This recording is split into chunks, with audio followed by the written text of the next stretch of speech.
kwento ko lang ha, yung mga hirit ni Yusek Claire Castro kay Baguio City Mayor Benjamin Magalong.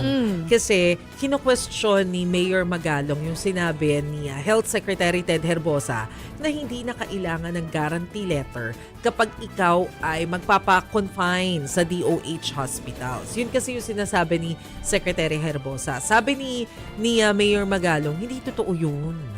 Kasi kahit naman nga sa kanila, kailangan pa rin naman ng GL. Pero ang sabi ni Yusek Claire kanina,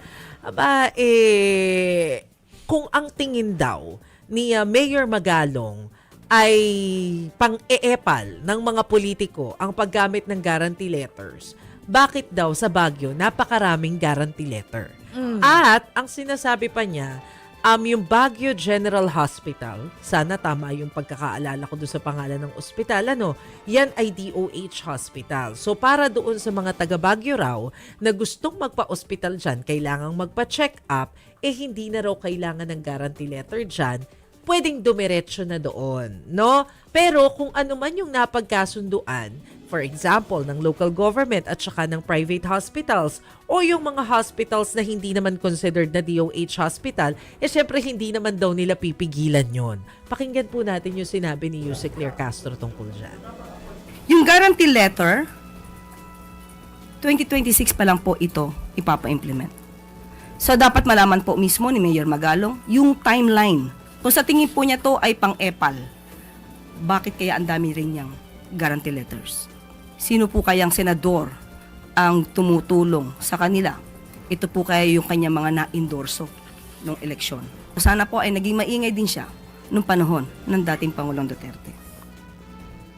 But to be fair kasi, tayong mga Pilipino, alam naman natin kung gaano kamahal magpa-ospital.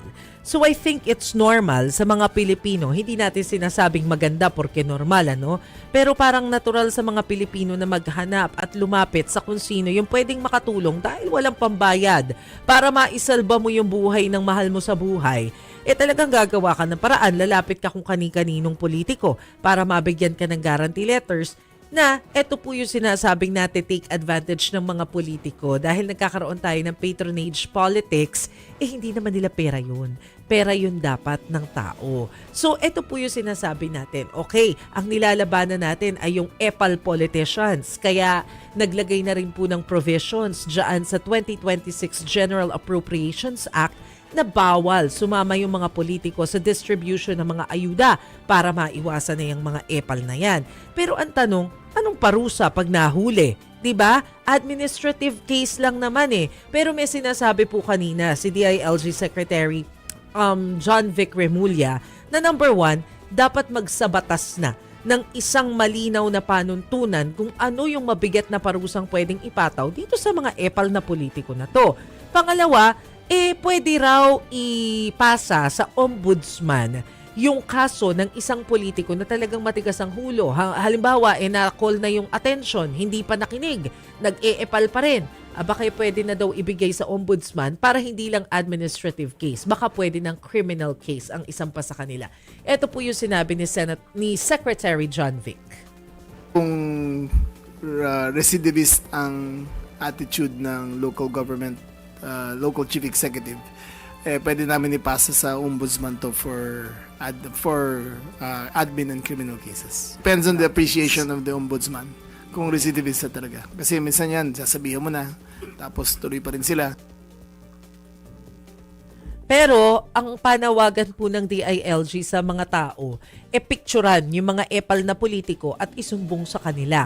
Sa ngayon, itatry daw nila na maging active yung sumbong sa Pangulo website na diretso sa DILG para mas madali nilang ma-monitor yung mga epal. Picturean, videohan, mas maigi, videohan pa. Pwede, videohan. Diba? Mas malinaw. Actually, matagal na nating nirereklamo yung mga epal. Para kasing utang na loob mo pa ba yung ginagawa mo yung trabaho mo, ginusto mo yan.